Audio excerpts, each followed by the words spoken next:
Hello, this is Virgil Labrador, Editor-in-Chief of Satellite Markets and Research, and we're here in SATCON in New York City with David Hershberg. David Hershberg is the founder and CEO of Globecomm Systems, which is based not too far from here in Hauppauge, New York. And he is the 2013 recipient of the Visionary Executive of the Year Award, which was awarded last night by Satellite Markets and Research and Application Technology Strategy. So, first of all, David, congratulations for winning the Visionary Executive of the Year Award.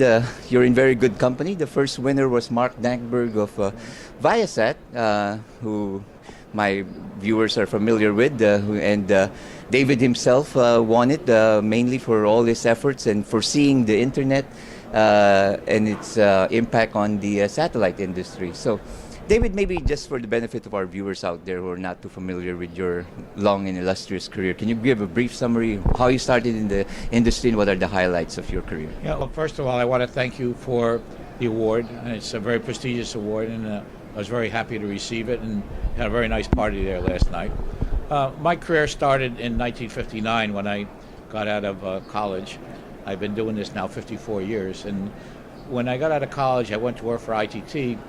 They had just won the first active satellite project called Courier, and I was lucky enough to get in on the ground floor because at the time, no one was really in the satellite communication business in 1959. So I had an opportunity to work on that project, and I really loved the type of technology which embraces a lot of different things. It's data, it's modems, it's transmitters, receivers, antennas, all being put together in a system that works. So it was something I really enjoyed doing. And so I started there in 59. I worked for ITT until about 71. And then I spent 4 years at Comtech on Long Island, started a system division for them. I left them in 76 and started a company called Satellite Transmission Systems. There we built satellite earth stations and networks, and we were pretty successful. We were purchased by a public company in 81 called California Microwave, and I became an executive VP of California Microwave and on their board of directors. And I stayed there through 94 when I started Globecomm Systems. And Globecomm Systems started off pretty much the same as we were at Satellite Transmission Systems.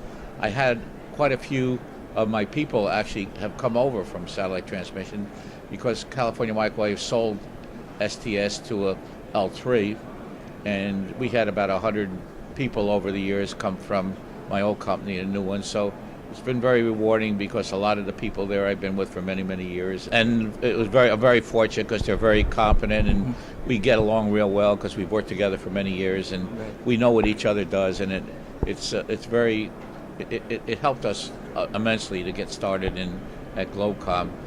So what really I think kick-started a lot of things that we're doing was in 1996 we saw the need for delivering internet services to developing countries because there was something they really needed, and they really didn't have any method of doing it other than satellite. So we started a company called NetSat Express. NetSat Express was a deliverer of internet to places in Africa, Eastern Europe, and pretty much worldwide. And that went very well for about 4 or 5 years. And in 2001, the bubble burst on the internet, and not only did it burst, but it hurt our company to some extent because a lot of the service we were providing went to fiber. So we decided we like the service business, and so we decided to expand from just delivering internet service to delivering video and data and voice, and that's become our service business, which is now over 60% of our revenue. And we like the service business because it's like an annuity. It gets refreshed every year. Most of our customers stick with us. We have very low churn every year, so fortunately we can keep our customers, and we can add new customers each year. So it's very predictable about our revenue. It's a good margin business. We stayed with our infrastructure business, which is our manufacturing business of satellite earth stations, because we felt that they both complemented each other. And it's worked out very well because our infrastructure business builds networks, builds equipment, gets to know a customer real well. And then after you build a network or a system, after you build it, there's services required.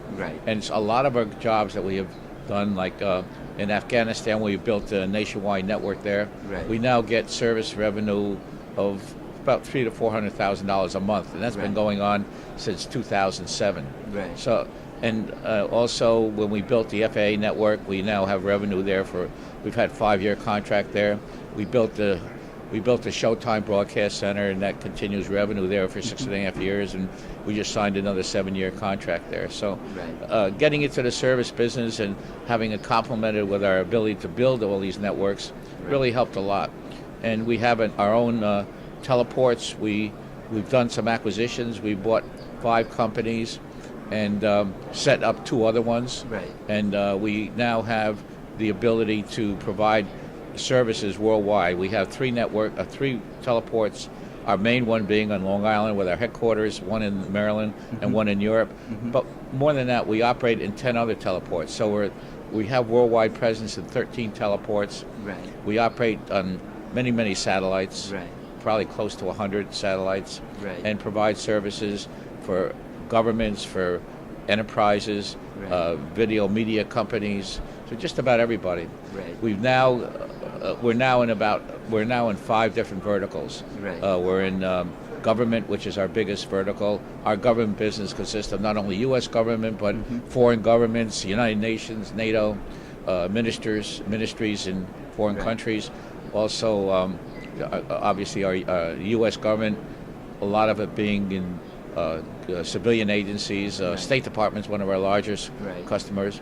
Then we're in the media business. We have the Showtime networks that we operate out of our facility, and we have about 90 different video channels that we transmit, about half overseas and half in the United States. Right. Then we have an enterprise business that typically we provide corporate communications, video. Then we have a new product called Tempo. Tempo provides an interactive learning experience. It also can be used for corporate communications and also for digital signage. Right. Then we have our cellular business, which is one of our fastest growing business. Right. We have 4 cellular switches in our facility, 2 CDMA and 2 GSM. We operate we provide services to about 24 cellular companies. And what we do there is we allow small cellular companies, mostly tier 2, tier 3, with 3 to 5 to 10,000 subscribers, who really can't afford to buy the infrastructure and maintain it. We do that for them with our switch. We operate the system for them. Right. They maintain their customer base and the radios, and they can now provide the same kind of service somebody like a Verizon or AT&T, because the switch is a $5.5 million switch, our GSM one, and also they need people to maintain and operate it. So it gives them the ability to compete with the major cellular companies, even though they're very small. Right. And our maritime business is doing well too.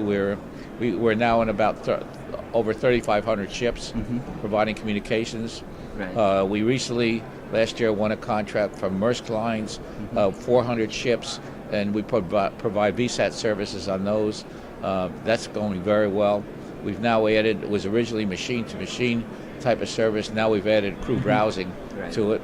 So it's going, that part of our business is going well. So then our basic, from our standpoint of the enterprise business, we've expanded that with the Tempo product. So we basically, in these different verticals, have helped us to keep the business going, even though maybe some of the customers, some of the marketplaces might slow down. We have other ones that would pick it up. So that's that's something we wanted to do originally, and it's worked out well. Yeah, you built a really diversified company. Global company, and that probably what attracted the private equity community. Think so. And I think we've been growing, and I think we have a good cash flow, which is another thing that attracts them. And I think it's a good time to do that. We're looking forward to it. It should be, we should be able to close it shortly, and it's something I think. Not being public would be a little less pressure. Right. I think public companies do provide a lot of pressure to you in business. The other thing I wanted to mention was, since we were in the internet business in '96, we learned a lot about IP, internet protocol by satellite. And we have very good intellectual property on that. And having internet protocol by satellite, having a good capability, allows you to do many things, because there's been a convergence of technology where they use IP for a lot of different things, Right. voice, data, Right. internet, of course, and even media now is IP, IP video. So we're fortunate we were started early, and we have a very good capability in that area. Well, now that you're about to be acquired by Wasserstein, the private equity firm, which will be closing in a few weeks. So how do you see Globecomm now, a company that you've started, moving forward? Well, I'm hoping there's not going to be a lot of differences. I think Wasserstein is an intelligent bunch of people that understand that our business plan and the people that have been there are the ones who got us there, and I think I hope it's going to stay pretty much the same, and I think it probably will. And how about yourself? 54 years in the industry. Yeah, will well, we see another. I'm hoping it'll be another couple. Maybe you got to At least. 55 or 56. We'll see what happens. Right. Well, thank you very much, David, Well, and congratulations again for winning the Visionary Thank you Executive again. Award. I appreciate it. And for all the news and information in the global satellite industry, you always have Satellite Markets and Research at www.satellitemarkets.com. Thank you.